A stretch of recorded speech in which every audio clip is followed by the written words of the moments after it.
आम स्थानीय मंडलीर सम्माननीय पालक महोदय, दिगंधर संपादकोदय, कोषाध्यक्षोदय, मंडलीर प्रत्येक कमिटीगण, पालिकामा, दीक्षारीमा, प्रचारक प्रचारिका, बेहेरा, 3 गोटी समितिर समस्त कर्मकर्ता कर्मकर्ती, पुणी उपासनारे उपस्थित होइଥିବା बापा माँ भाई भौणी छोट बड़ समस्तଙ୍କୁ ଏହି ସଣ୍ଡେ ସ୍କୁଲ ସମ୍ମିଳନୀ ସ୍ଥାପନ ଦିବସ ଉପଲକ୍ଷେ ଖ୍ରୀଷ୍ଟ ପ୍ରେମରେ ଭକ୍ତିପୂର୍ଣ୍ଣ ନମସ୍କାର ଜଣାଏ। ନମସ୍କାର।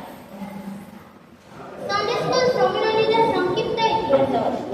ପୃଥିବୀରେ ପ୍ରଥମ ସଣ୍ଡେ ସ୍କୁଲ ଗ୍ଲସ୍ଟର ସହରରେ ରବର୍ଟ ରାଇସଙ୍କ ଦ୍ୱାରା 1780 ସାଲରେ ସ୍ଥାପିତ ହେବାର ପ୍ରାୟ 42 ବର୍ଷ ପରେ ଓଡ଼ିଶାର କଟକଠାରେ 1822 ମସିହାରେ ବାଙ୍କଟନ ଓ ପେରସ ସାହେବଙ୍କ ଉଦ୍ୟମରେ ଆଙ୍ଗ୍ଲୋ ଇଣ୍ଡିଆନ ଓ ଅନ୍ୟାନ୍ୟ ପ୍ରଦେଶରୁ ଆସିଥିବା ଖ୍ରୀଷ୍ଟିଆନ ପରିବାରର ପିଲାଙ୍କ ପାଇଁ ପ୍ରଥମ ସଣ୍ଡେ ସ୍କୁଲ ସ୍ଥାପନ କରାଯାଇଥିଲା। କିନ୍ତୁ ଓଡ଼ିଆ ପିଲାଙ୍କ ପାଇଁ ଓଡ଼ିଶାରେ ପ୍ରଥମ ସଣ୍ଡେ ସ୍କୁଲ ସ୍ଥାପନ କରାଗଲା ପୁରୀ ଜିଲ୍ଲାର ପିପିଲି ବୋର୍ଡିଂ ସ୍କୁଲରେ 1838 ମସିହାରେ।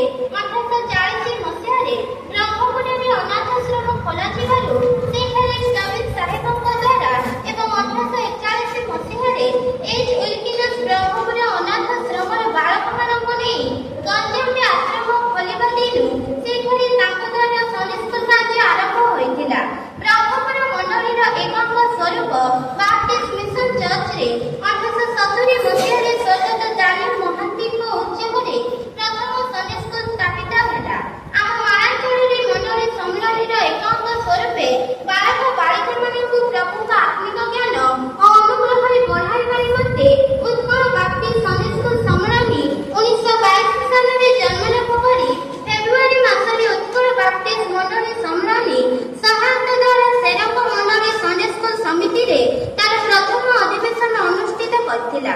ବହୁ ସମୟ ଧରି କଟକ ଉତ୍କଳ ସଣ୍ଡେ ସ୍କୁଲ ସମ୍ମିଳନୀ ଦ୍ୱାରା ପ୍ରାପ୍ତି ପାଠଟିକା ତଥା ସ୍ୱଳ୍ପକାଳୀନ ନିମନ୍ତେ ସିପି ସଣ୍ଡେ ସ୍କୁଲ ପାଠଟିକା ପରିଚାଳନା କରୁଥିବା ମାଧ୍ୟମରେ 1/3/1969 ସାଲରେ ଆଶ୍ରୟଗଣ ମାତୃ ମଣ୍ଡଳୀରେ ଅନୁଷ୍ଠିତ ମଣ୍ଡଳୀ ସମ୍ମିଳନୀର କାର୍ଯ୍ୟନିର୍ବାହକ ବୈଠକର ନିଷ୍ପତ୍ତି ପ୍ରକାରେ ସଣ୍ଡେ ସ୍କୁଲ ସମ୍ମିଳନୀ ସ୍ୱତନ୍ତ୍ରତା ଲାଭ କରି 4 ଗୋଟି ବିଭାଗର ପ୍ରସ୍ତୁତିକରଣ ଓ ନିର୍ବାଚନ କାର୍ଯ୍ୟ ସ୍ୱାବଲମ୍ବୀ ଭାବେ କରି ଆସୁଅଛି।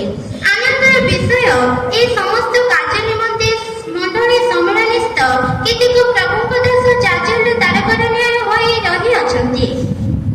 ଏମାନଙ୍କ ମଧ୍ୟରେ ବାଇବଲର ପ୍ରଥମ ପାରମାର୍ଥିକ ତାଲିମପ୍ରାପ୍ତ ବ୍ୟକ୍ତି ଯଥା ସେରଙ୍ଗ ମଣ୍ଡଳୀର ପାଳକ ଆଚାର୍ଯ୍ୟ ଅମରେଶ ପାଣି ଓ ଅନେକ ପ୍ରଭୁଙ୍କର ଦାସମାନଙ୍କୁ ଉତ୍ସାହ ପ୍ରଦାନ କରି କଟକ ମଣ୍ଡଳୀ ପାଳକ ଯଥା ପଣ୍ଡିତ ନାମରେ ନାମିତ ସ୍ୱର୍ଗତ ସୂର୍ଯ୍ୟକାନ୍ତ ବେହେରାଙ୍କ ଦିଗ୍ଦର୍ଶନ ଅନୁଯାୟୀ ପାଳକ ପୁରୁଷୋତ୍ତମ ମାଳି ଝାଲାର ଶୃଙ୍ଗ, ପାଳକ ନିତ୍ୟାନନ୍ଦ ଜେନା ରାୟଗଡ଼, ପାଳକ ମାଥ୍ୟୁନିମା ଆଶ୍ରୟଗଡ଼, ତତ୍କାଳୀନ ସମ୍ମିଳନୀର ସଭାପତିଙ୍କ ପ୍ରେରଣାରେ ସ୍ୱର୍ଗତ ଲାବଣ ରାଉଳ ଆଶ୍ରୟଗଡ଼, ଶ୍ରୀ ଦେବେନ୍ଦ୍ର ଛିଞ୍ଚାଡ଼ି ଛେଳିଗଡ଼, ଶ୍ରୀ ବିଦ୍ୟୁତ କୁମାର ନାୟକ ସେରଙ୍ଗ, ଡକ୍ଟର ନହାସନାନନ୍ଦ ବଡ଼ପଦା ଅଦମ୍ୟ ଉଦ୍ୟମ କରି ସଣ୍ଡେ ସ୍କୁଲ ସମ୍ମିଳନୀର ପରିଚାଳନା କାର୍ଯ୍ୟ ଓ ଯୋଜନାକୁ ତ୍ୱରାନ୍ୱିତ କରିପାରିଥିଲେ।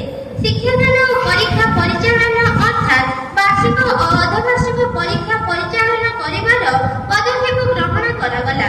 ଏଥିପାଇଁ ପ୍ରତିବର୍ଷ କର୍ମକର୍ତ୍ତା ନିର୍ବାଚନ ସମୟରେ ବିଭିନ୍ନ କମିଟି ସହିତ ପାଠ ତାଲିକା ଓ ଟୀକା କମିଟି, ପରୀକ୍ଷା କମିଟି ନିର୍ବାଚନ କରାଯାଉଅଛି।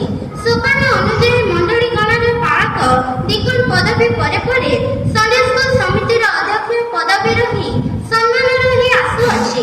କାରଣ ଆଜି ଉଚ୍ଚଶିକ୍ଷିତ ଓ ବାଇବଲ ଜ୍ଞାନ ଥିବା ବ୍ୟକ୍ତିଗଣ ହିଁ ଏହି ପଦବୀରେ ରହି ସଣ୍ଡେ ସ୍କୁଲ ସମିତି ସମ୍ମିଳନୀର ମୁଖ୍ୟ କର୍ମକର୍ତ୍ତା ଗଣ ଭାବେ ନିର୍ବାଚିତ ହୋଇ ମଣ୍ଡଳୀ ସମ୍ମିଳନୀରେ ପ୍ରତିନିଧିତ୍ୱ କରୁଅଛନ୍ତି।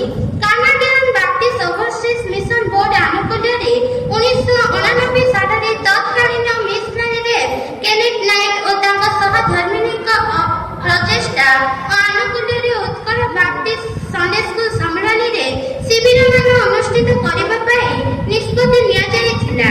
ସଣ୍ଡେ ସ୍କୁଲ ଛାତ୍ରଛାତ୍ରୀମାନଙ୍କ ବୟସ କ୍ରମରେ ଶ୍ରେଣୀ ବିଭାଗ କରାଯାଇ ପ୍ରାଥମିକ, ନିମ୍ନ, ମଧ୍ୟମ ଓ ଉଚ୍ଚ ବିଭାଗରେ ବାଇବଲ ଶିକ୍ଷାଦାନ ନିମନ୍ତେ ଯେଉଁ ମାନୁଆଲ ତିଆରି କରାଗଲା, ସେହି ଅନୁସାରେ 1993 ସାଲ ଠାରୁ ଶିବିରମାନଙ୍କରେ ସଣ୍ଡେ ସ୍କୁଲ ଶିକ୍ଷକ ଶିକ୍ଷୟିତ୍ରୀମାନଙ୍କୁ ତାଲିମ ଦେବାର କାର୍ଯ୍ୟକ୍ରମ କରାଯାଉ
ଭିତରେ